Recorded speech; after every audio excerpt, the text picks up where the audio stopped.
The Pimp's Bible is a real thing. Yeah, you heard that correctly. The Pimp's Bible. It's the handbook into the world of the sex trade industry, or today's modern-day slavery. The sex trade industry is growing fast and destroys the lives of millions every single day. This is why we have to do something. I have done extensive research on this topic and have worked directly and personally with victims from the sex trade industry. Today we will be discussing what human sex trafficking is, a surprising location of the industry, and what we can do to stop it. Before we can do any of this, we have to first understand exactly what sex trafficking is. Human sex trafficking is today's modern-day slavery. According to the fact sheet of sex trafficking from the Refugees Resettlement Office website on August 2, 2015, states that sex trafficking is a modern-day form of slavery in which commercial sex act is induced by force, fraud, coercion, or in which a person induced to perform such an act is under the age of 18. It's unwilling sex that they get paid for. As early as 2006, human trafficking was already the second largest criminal enterprise in the world, second only to the drug trade, according to the homepage of Out of the Darkness organization in 2015. The effects of human trafficking are tremendous. The physical and psychological effects can be found from an article called The Effects and Consequences of Trafficking in Women on the organization Stop Violence Against Women in 2003. The physical effects of women who work in the commercial sex trade industry are vulnerable to sexual and reproductive health complications, including STDs or other gynecological problems. This applies to males as well. The psychological problems that they deal with are much worse. They can lead to severe mental or emotional health consequences, including feelings of severe guilt, post-traumatic stress disorder, depression, anxiety, and substance abuse. This is from Stop Violence Against Women, the same article. Sex trafficking is a serious problem, but as many would think, it doesn't just happen in underdeveloped countries. It happens right here in the United States of America. It affects millions of people every single day. Human trafficking is right here in the U.S. According to The Strong Arm of the Law is Weak, published in the Cretan Law Review in 2012, the United States government estimated that 50,000 women and children from all around the world are annually trafficked into the United States, specifically for sex trade. Women and children, 50,000. That's not including the ones that are victimized here. These are the ones that are imported. 50,000 women and children. Children are included as victims. According to a 2014 study by the Urban Institute, some traffickers in Atlanta make more than $32,000 a week. That's more than I make in a year.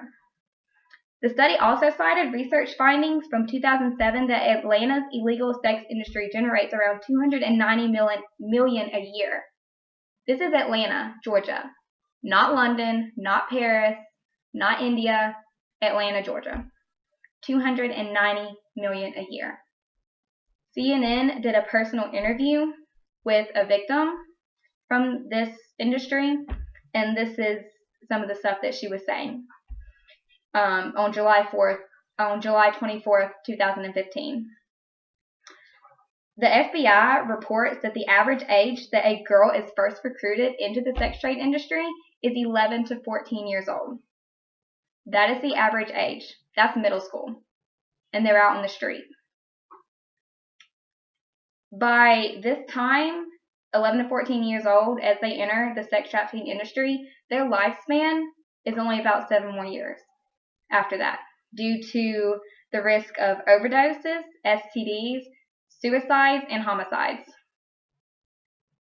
That is directly from the Out of the Darkness webpage that I recently cited. That's a big deal. 7 years after the age of 11 to 14 is all they get to live because of these risks and the effects that this caused for children.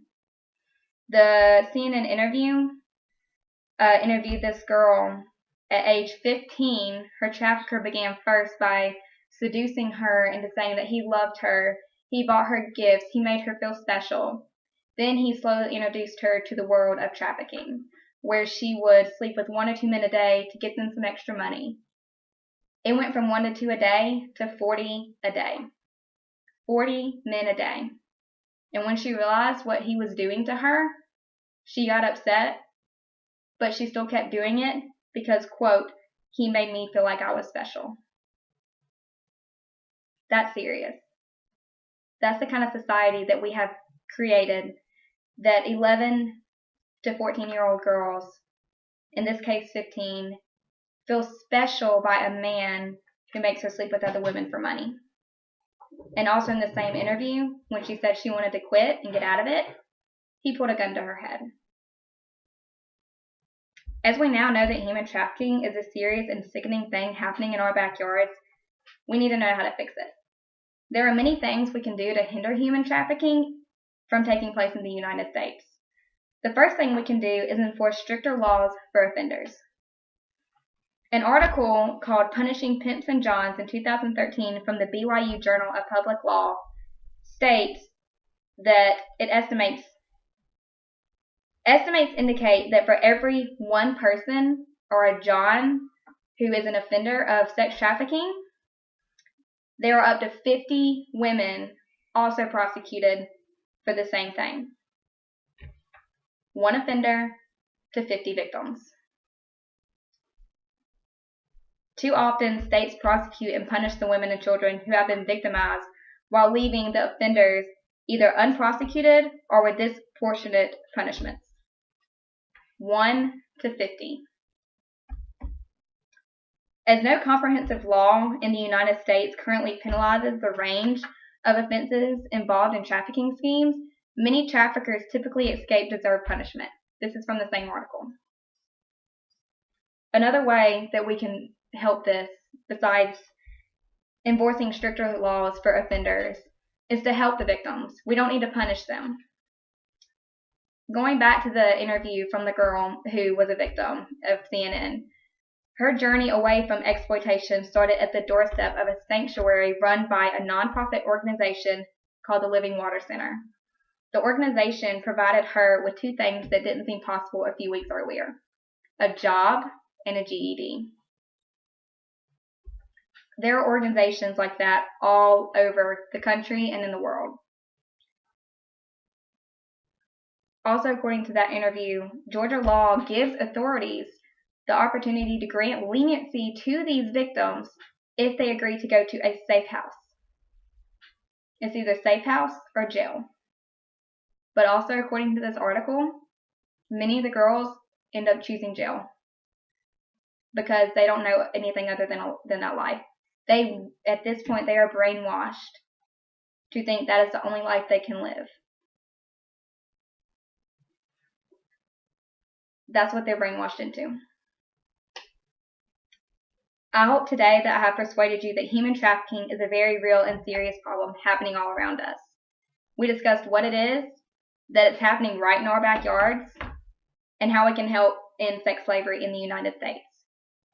The leaders of the sex trade industry have been manipulating victims and passing on this knowledge throughout centuries. Now it's up to us to use that same knowledge to end this, to raise awareness and stop sex slavery once and for all.